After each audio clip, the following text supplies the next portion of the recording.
we're having a little lull right now, but we have one of our more, I don't know, the man is incredible when it comes to the economy. I've already told him over and over again, he is my Ron Paul hero when it comes to talking about economics and business.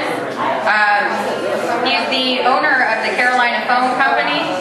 He used to be anti-Paul, so how ironic is that? That after the 2008 election, he started reading about Ron Paul and realized, oh, he saw the light. So he's going to be talking about Ron Paul's plan to restore America and everything, and I just wanted to give a big happy welcome to Daniel Incarnation, owner of the Carolina Phone Company. Thank you.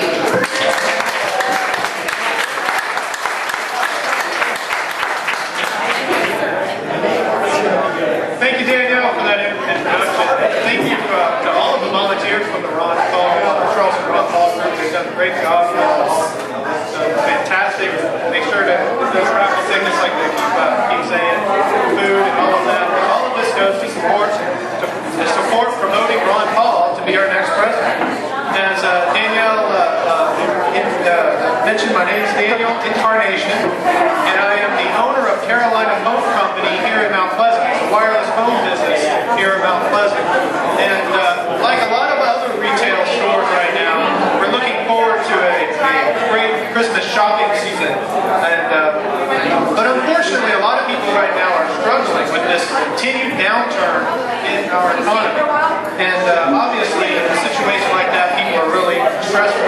With millions of Americans still out of work, and our country continuing to fall deeper and deeper into debt, we are desperate for somebody to step forward and offer some real solutions for this country.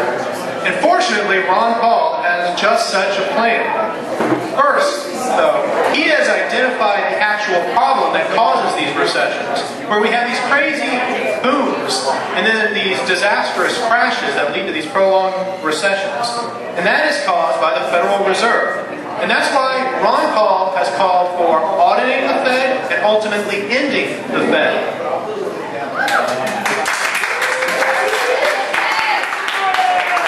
Unfortunately, everywhere we go, the Federal Reserve is there with us. We can't get away from it. It's the epitome of a big government program that's all about theft. It takes all of our hard-earned savings and investment, and it shifts it to the bankers.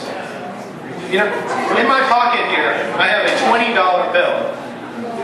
And when the Federal Reserve was founded in 1913, this would get you 1 ounce of gold. Yesterday, it cost $1,725 to get that same ounce of gold. Meaning it would take 86 of these to buy that same ounce of gold. Put another way, that means the value of this bill has gone down 98.8% since the Federal Reserve has started. That means prices on everything, things from gas to groceries to going to buy movie tickets, they all have gone up and skyrocketed. And we can see that time after time. So what's the answer? Well, the answer we have from Dr. Paul to audit the Fed and end the Fed, but ultimately he has a plan to restore America now. The Federal Reserve, they go and loan out all of this money. They go and loan out all of this money to certain segments of our economy that drive up the prices of certain things like houses. And Ron Paul saw that there was a housing boom going on in 2003, 5 years before the collapse of the housing market. I'm about to read a quote from Ron Paul when he spoke on the floor of the House of Representatives in 2003. And this is incredible because he laid out exactly what would happen 5 years later. He said, like all artificially created bubbles, the boom in housing prices cannot last forever. When housing prices fall, homeowners will experience difficulty as their equity is wiped out. Furthermore, the holders of mortgage debt will also have a loss. These losses will be greater than they would have otherwise been had the government policy not actively encouraged overinvestment in housing. You see, Ron Paul predicted exactly what would happen 5 years beforehand, but contrast that to what Herman Cain said 1 week before the economic collapse. Herman Cain said on September 1st, 2008, 1 week before all of this would happen, that even talk of a mild economic downturn was an imaginary recession. Everything was just fine. And I don't say that to pick on Herman Cain, because a lot of people out there were saying those same kinds of things right then. Nobody, except for a few folks out there, really saw what was about to happen. But Ron Paul was one of those people. So Ron Paul's earned a little bit of credibility on this issue. And beyond that, he also has credibility over his other competitors because he didn't support the TARP bailouts, for instance. All of the other front-runners in the Republican Party supported the TARP bailouts. Beyond that, Ron Paul is the only front-runner right now in this race that has any plan at all to cut spending. Now, none of the other top-tier candidates have a plan at all. Besides Ron Paul, the closest would be Mitt Romney. Mitt Romney has proposed spending $500 billion less over 4 years than Barack Obama. But that's not really a cut, because when it's all said and done, we're still going to spend 8% more than we spend right now with Mitt Romney's supposed cut. Only in Washington can you increase spending by 8% and actually call that a cut. I mean, let that sink in for a moment. We've got a party, we watch these debates and we see all of the Republican candidates talking about how we have a spending crisis, but none of them want to address it.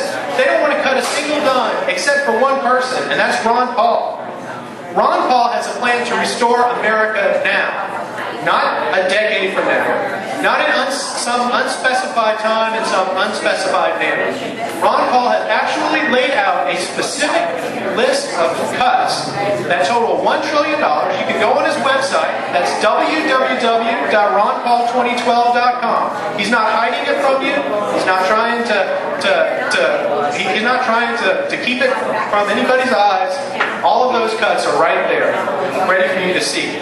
He has a list of $1 trillion cuts in 1 year, not over 10 years like most of the politicians in Washington. Ultimately, in 2008, Americans demanded change, but they didn't get any change. The good news is, though, that Ron Paul has a record of change. There's nobody in Washington quite like him. They call him Dr. No because he's never voted for a tax increase. He's never voted for an unbalanced budget. He has taken on the Federal Reserve, and he actually won the first partial audit of the Federal Reserve. And he opposes all of this nation building overseas while our nation is falling apart here at home. He believes in defending the Constitution and preserving individual liberties for us all. Now here in a couple months, on January 21st, here in South Carolina, we're going to have a presidential primary, and it's up to all of us here to go out there and work for Ron Paul. He's working hard and fighting hard to restore America, and we need to go out there on that day and work hard to make him the next president of the United States. Thanks.